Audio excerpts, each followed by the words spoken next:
Are you ready to be unmessable with? Well, you are in the right place. Welcome to Be Unmessable With, the podcast where you get the inspiration, strategy, and coaching to be unmessable with, no matter what life throws at you. And now, your host, Jocelyn Herman-Saccio. Hey there. Welcome to Be Unmessable with the podcast. My name is Jocelyn Herman-Saccio. I'm your host. And today my guest is the co-founder of MaryRuth's, which is one of the largest and leading health and wellness brands in the world. And David Ghiyam, who is my guest, helped scale MaryRuth's to over 500,000 points of distribution in over 180 countries with no outside funding. He's also one of the leading speakers in the world on spirituality and business consciousness. He utilizes his knowledge of wisdom of Kabbalah and his experience creating a global brand. And inside of that, he's given over 2,000 live seminars to over 1 million people throughout the US and internationally. He has this incredible ability to combine high-level spiritual concepts with practical business savvy in a relatable manner that's engaging, inspiring, and lighthearted at the same time. David is one of the most sought-after personal coaches, having fulfilled over 30,000 hours of one-on-one spiritual and business development coaching to CEOs, founders, executives, celebrities, athletes, and politicians. David devotes his life to sharing the spiritual wisdom of Kabbalah with the world, with us today, and in doing so, he generously donates all the proceeds. I know, you heard me right, generates and donates all the proceeds from his seminars, courses, and coaching to charitable endeavors. He is a remarkable human being, and we are so lucky to have him here on the show today. So I'm so happy that he said yes to being our guest. Let's welcome David Ghiyam. Thank you for having me. Appreciate being here. Yes, our mutual friend Jennifer introduced us, and she is the queen of all connectors. No question about it. She is an incredible connector and networker, and I know that her intention is always just to raise consciousness around the world. So it's a very powerful thing. She's a very special human being. But in any case, tell us about yourself, because when I, introduced you, I read your bio. It's such a varied bio. It's kind of like, how did you wind up doing what you're doing? It seems to me maybe you would be, like a spiritual leader somewhere, and you're doing vitamins. So come on, talk to us and tell us how this came about. Yeah, it's a very unorthodox life path, but I would say that when I was around 15 years old, had a lot going on in my life, and I was introduced to a spiritual path called Kabbalah. My uncle introduced me, and I went to a seminar, and it changed my life. And Kabbalah, for people who don't know, is universal, ancient spiritual wisdom. It helps bring all religions together, all spiritualities, all life paths. And from my own following, it comes from every demographic, every culture, and every religion. And the main thing I always hear is how Kabbalah is enhancing their spiritual understanding of their life, what they're going through, why they're going through it, why their soul came to this world, why they have the challenges they have, and the tools and consciousness and wisdom they need in order to create miracles in their own life. And as a result, it makes them a better whatever it is that they are in their life already, whatever path they're already on. So I started to study Kabbalah. It changed my life. I got really into it. I started volunteering. I started mentoring. Around 18, I started giving seminars. Around 19, I graduated UCLA, and I decided instead of going to grad school, I wanted to teach full time. And I joined a nonprofit called the Kabbalah Center, and I dedicated 24/7 my life to bringing this wisdom to this world, all for charity. So during the day, I would do personal one-on-one coaching for people who needed help and support. And then at night, I would teach an average of 1 to 2 seminars, probably an average of like 4 to 6 a week. So, and I've been doing that for the last 20 years. So when I was 29 years old, I got married, and I didn't have any money because I've been working for charity my whole life. And my wife at the time did not have any means as well. And so her name is MaryRuth. And so her background is health and wellness. And I said, look, Kabbalah has given me the wisdom and tools of how to help really create miracles in other people's lives, I can't imagine that we together can't build something great. And it started with a health and wellness practice that then morphed into a product line that now morphed into one of the leading wellness brands in the world. So we're the leading liquid vitamin brand in the nation here in the US. We're the number one kids, infant toddler brand, and many other categories. We're in 180 countries, about 200 employees, about 250 products. And so I dedicate about 50% of my time to the company and to kind of help nourish the physical body, you could say. And then the other 50% of my time is dedicated to bringing this wisdom to the world and helping elevate consciousness. And what's amazing is, millions of people have started to study Kabbalah. I only started on social media about 7 months ago. So I had really no following and no connection to the audience at large, but people really are resonating with this content. And it's very powerful for them. It's content that they've never really heard before. So that's kind of my life. It's very simple. I just do these two things.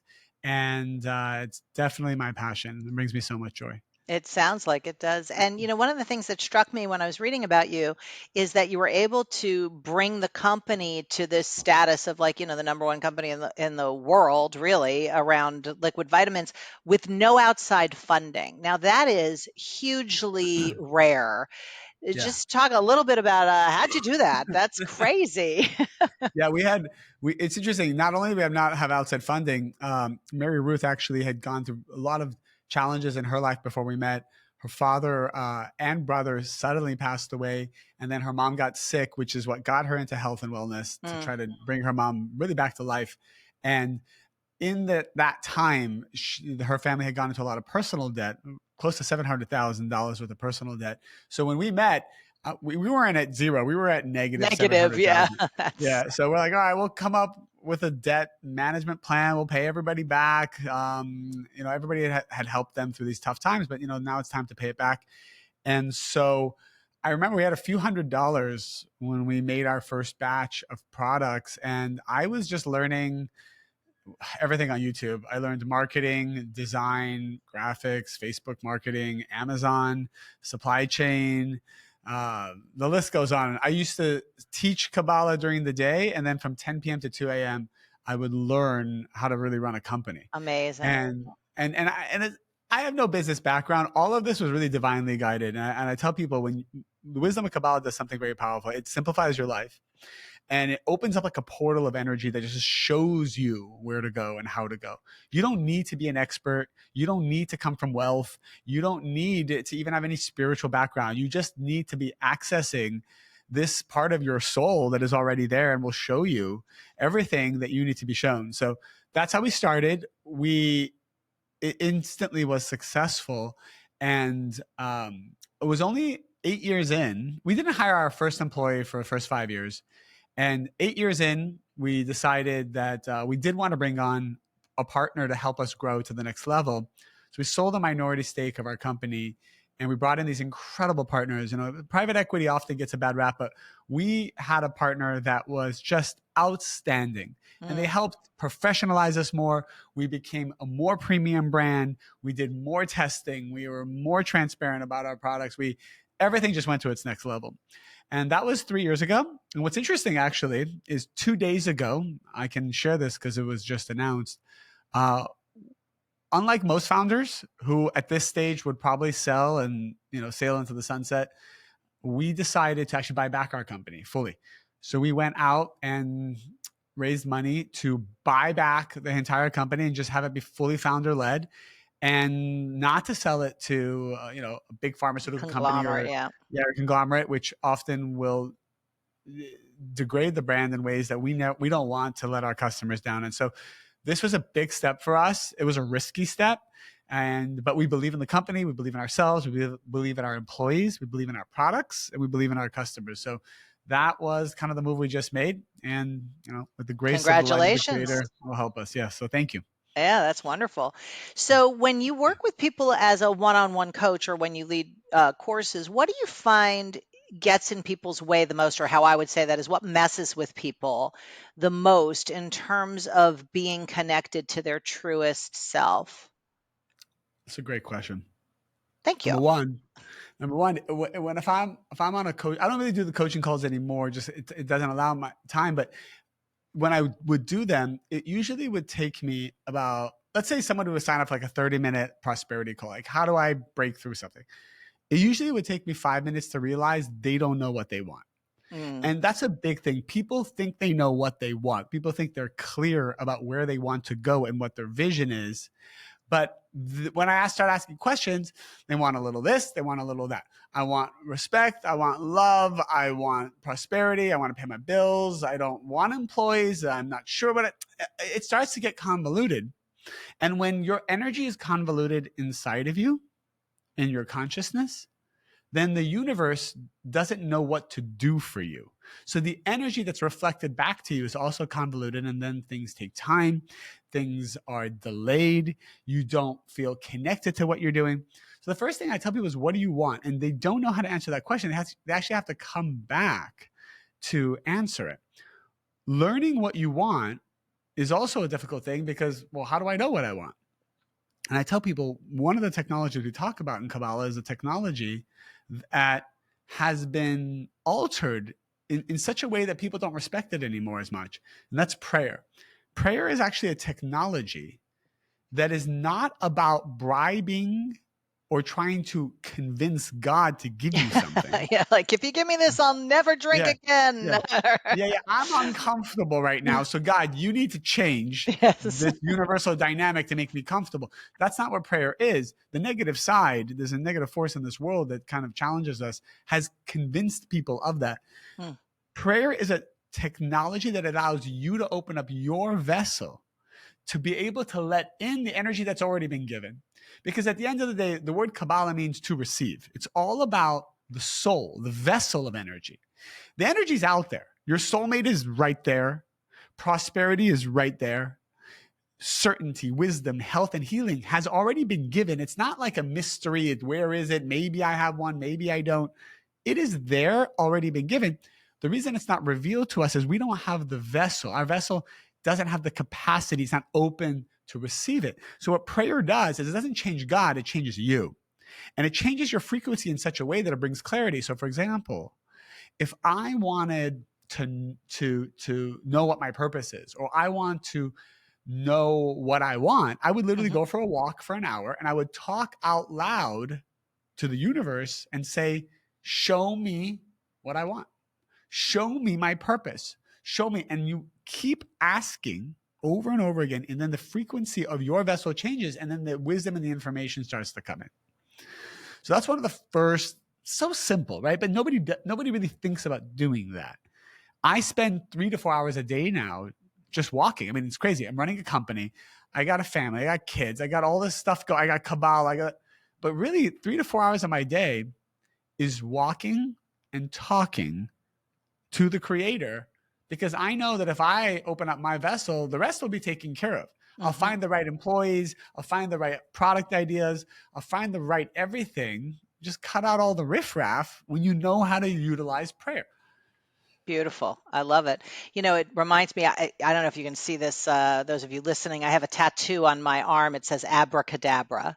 Oh, yes. Which in ancient Hebrew or ancient Aramaic, depending on what language you want to dwell in, means with my word I create, or I create as I speak. Right. So it is, you're speaking my language. It is all Exactly. the work that I do is all about what are you creating and how do you shift from reaction to creation so that your word can give you your life versus your reasons or your reactions or your fears or even your wants, quite honestly. That's right. I love Yeah. that. Yeah, that's so funny. So, you know, I like the idea of the technology of prayer because anything that's a technology can be practiced, Correct. you know, like a methodology. So I don't know how many people listening have 3 to 4 hours right now to spend walking and talking, but what would you recommend to somebody? Like if you were coaching them, you say, okay, start with this and just spend this much time, and whether you're walking or not, but be speaking what you're creating. Well, people ask me all the time, well, how do I do this? How do I learn? I tell them, you know, I teach a course. It's called Kabbalah 1. And I've been doing that for 20 years. About 6 years ago, we filmed it professionally, and I just put it out there for free for the world. People, it's for charity, so people can pay whatever they want. Pay $1. I'm going pay to put the nothing. link in the show notes for Yeah, everybody for who sure. wants to do it. I know I'm going to do it. My husband, my kids. Why not? It is life-changing. It's just like 10 sessions. You can listen to it as you're walking or going to the gym or driving, but it goes step by step. And I can share with you kind of what those steps are. It goes step by step, who you are, what is the purpose of your soul, why you have the relationships you have, why you attract the people you attract to your life, why you have the pain you're going through. And then it gives you the tools of what to do at every given moment when you're going through those challenges. And what happens is almost instantly, within 30 minutes of listening and absorbing the content, you start to make decisions differently in such a way that you see miracles immediately. And in fact, the number one comment I get is, I wish I learned this when I was a teenager, because nobody teaches these tools to you. But the second thing I learned is you can't go back. You can't go back to living life reactively. When you learn Kabbalah, it teaches you how to take control of your destiny. So I'll give you one example. Every soul that comes to this world, we can't just receive everything we want for free, right? You're not born with your soulmate. It's not like you both come out of the womb at the same time. All of this stuff has to be earned spiritually. People think they earn it by going out on a lot of dates or being a good candidate for marriage, looking a certain way. That's a very small part of it. The bigger part of it is, how do I spiritually earn my soulmate? How do I spiritually earn my purpose? How do I spiritually earn my wealth? What do I got to do to my vessel to draw and attract that energy into it? So one of the first steps of achieving that is realizing that your soul came to this world with spiritual baggage. That's called tikkun. In Hebrew, it means correction. Like, there's corrections of the soul that we bring lifetime after lifetime to correct. And what's interesting is, when a soul doesn't correct this baggage, so let's say, for example, anger or fear of abandonment. If you don't correct fear of abandonment, not only does your soul come back to deal with it, but your soul actually fragments into many more souls, each of those souls taking a piece of this baggage, because it was deemed that the one soul couldn't handle that much. So it's like, imagine you need to spread the burden. Exactly. Spread the burden. Yeah. So it's like four Davids, and these are all kind of soulmates in many ways, right?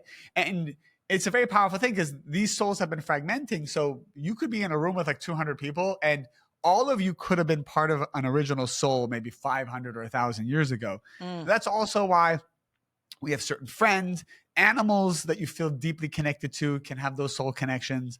It's a whole different discussion, like the karmic, reincarnation of animals. I talk a lot about that in my masterclass, but also on my Instagram. Your parents, all of this stuff is being chosen by the soul in order to work on the spiritual baggage. So if you have fear of abandonment, you're probably going to pick parents that are avoidant. You're probably going to pick a girlfriend or a boyfriend in high school or college and fall in love and attract that person into your orbit, who's always 1 foot in, 1 foot out, or love bombs you and then runs away, right? Why? In order to awaken that baggage, so you know how to access the deepest part of your soul and create miracles in your life. That's how you earn what we call the light of the creator, this force of miracles. You have to see what the garbage is, then you have to take responsibility to transform it. And everyone in this world is an actor to trigger and educate you on what the garbage is. And we actually chose these souls.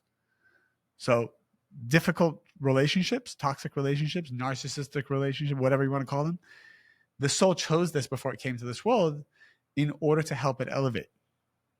Well, what about great relationships? How does that play into the garbage?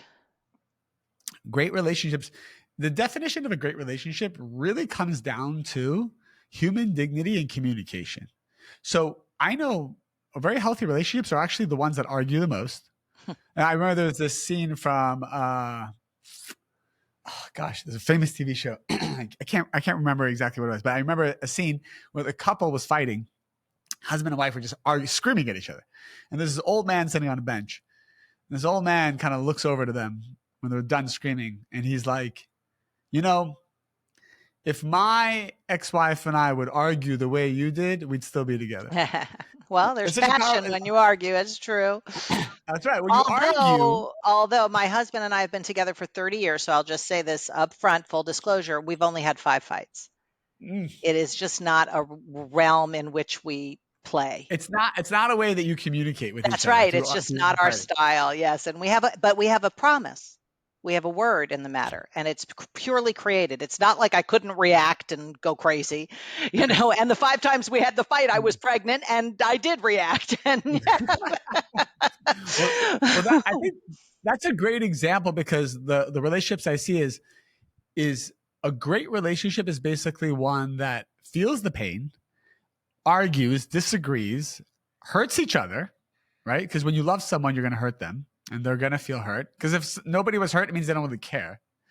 But then you're able to kind of step outside of your body consciousness, which Kabbalah talks about, and then communicate about it. So it's not like you did this to me, I did this to you. It's like, hey, I just noticed this spiritual baggage that I brought to this world is feeling really hurt. It's like this part of me is being activated.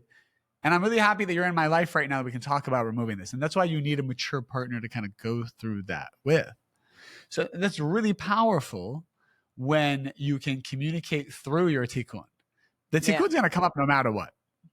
Any kind of relationship you're in, you will trigger each other, because that's the whole point of relationship.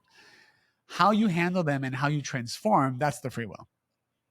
Well, a lot of people that I work with, one of the questions they ask me, and I have certain coaching for them, is how do I deal with toxic people? Now, I'm not going to say what I would say to that, but I was listening to one of your videos about your aura. Yes. And can you talk a little bit about that? Because I found that fascinating and very much in alignment with where my view is, but a different cut of it. So please. Well, sorry. No. You okay? I don't want to. That's the tikkun here. You're gonna choke to death, and I'm gonna be responsible. Oh my God, that's like the title will be like, "I killed David" on the podcast. That'll go viral. So the idea is that we have this force field of energy around us.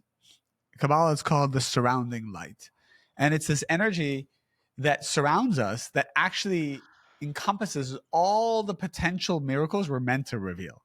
All the physical pleasures, spiritual pleasures, emotional pleasures, it's all surrounding us. And this is kind of what our aura is all about. The surrounding light plays several different roles.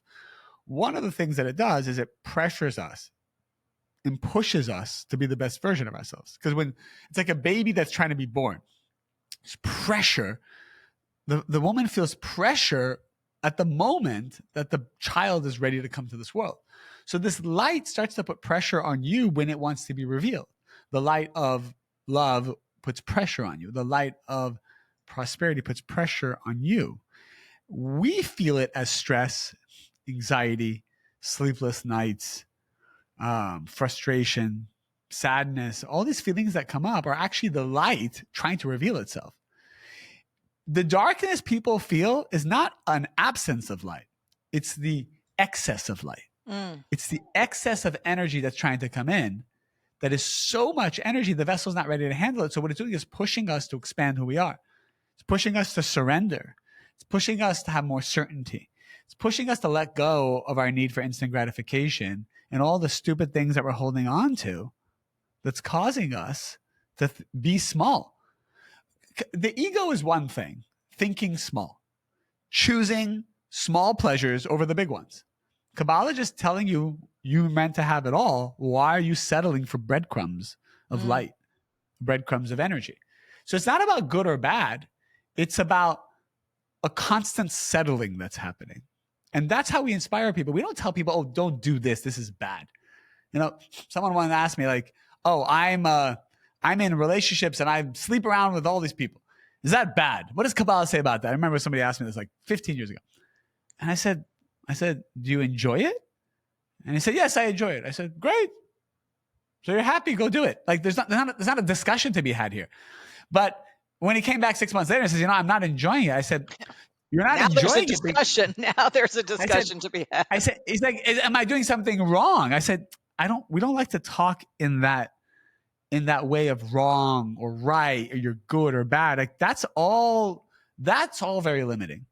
I'm saying the reason you don't feel good is because you have this big soul This big soul wants something big, and you're giving it something small.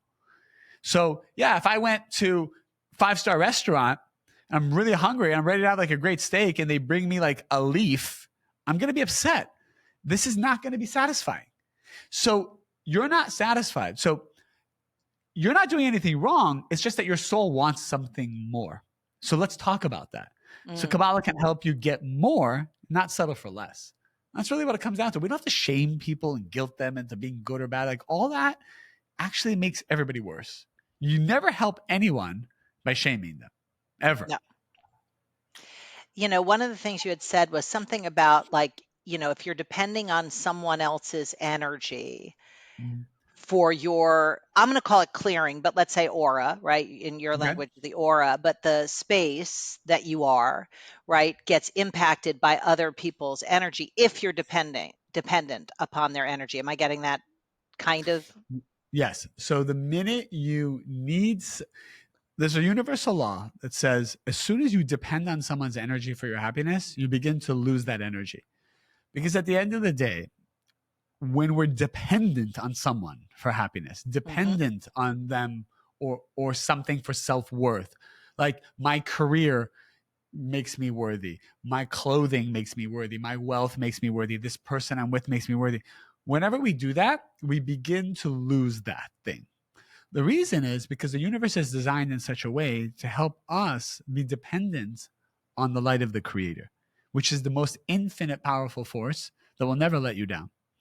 When you're dependent on a human or on a thing, it begins to degrade because it's you settling for less again. It's too small. Yeah, it's just too small. It's way too small. Well, I mean, what's bigger than the Creator? Nothing. So the Creator created everything. So go to the source. Why are you holding on to this branch? Go to the seed. So that's the whole idea, that when I start to depend or I start to wait for an apology, wait for you to like me, wait for success, wait for the economy, wait for the election, wait for the politics to change, what all the waiting does is it drains your energy because you become the effect and not the cause. I love it. And that's how it works. I love it. I love everything you say. I'm going to delve deep into your course, into your videos. I'm so happy Jen introduced us. And just, Thank you you. know, the one question I like to ask people, given this is called Be Unmessable With, is, you know, a situation in your life, if you can recall a difficult situation, one where you were dealing with really difficult circumstances that could have taken you out, but didn't, and you were able to emerge unmessable with. What's something that comes to mind? There's actually, yeah, there's a couple that come to mind, but I would say probably the most powerful was the year after I got married and we didn't have any money. It was actually, I fell into a victim consciousness of, you know, I just dedicate my whole life to helping other people. And this is what I have to show for it. And I was almost like angry with the energy saying, hey, like, what about me? And I remember, and I was actually like, you know, go in and out of sadness, you go in and out of victim consciousness. And I remember this moment in time. I was in New York at the time. I was living in New York, and I was walking down New York City, and I realized, wait a minute, I'm not living what I'm teaching. What would I tell myself? Like, what would Kabbalah say? The Kabbalah would say, you have to become the energy that you want to receive, and you have to actually. Time is an illusion, so you have to bring the future now. So if I'm going to be a billionaire in the future, well, then I'm going to be a billionaire right now. And I changed my mindset, and I started to become just happy as if I already had everything. Even though physically I had nothing, we were 6 months behind in rent. We barely afford the food that we needed. Like, it was not a good situation. I was sleeping on the floor. We couldn't afford like a big mattress. When I slept on that floor, that uncomfortable floor, and had garbage bags on the window because the light was too strong, I visualized and felt as if I had everything. And this feeling and this vibration of having everything is what I credit. I think 7 days later, we had the idea for the liquid vitamin came in. Amazing. And we almost didn't do it. We almost did something else, but you know, it came in strong. So I know that the wisdom of the seed level of our company was waiting to come in until we changed our consciousness. Shifted the space, yeah, until you shifted that space. Beautiful. And then the rest is history, so to speak. The rest is history.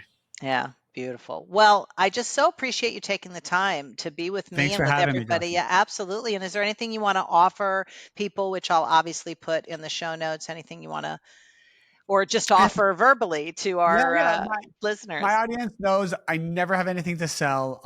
I don't monetize my platform in any way for myself, and I've donated my own time and money to create this masterclass for you. It's Kabbalah1.com, KABBALAHONE.com.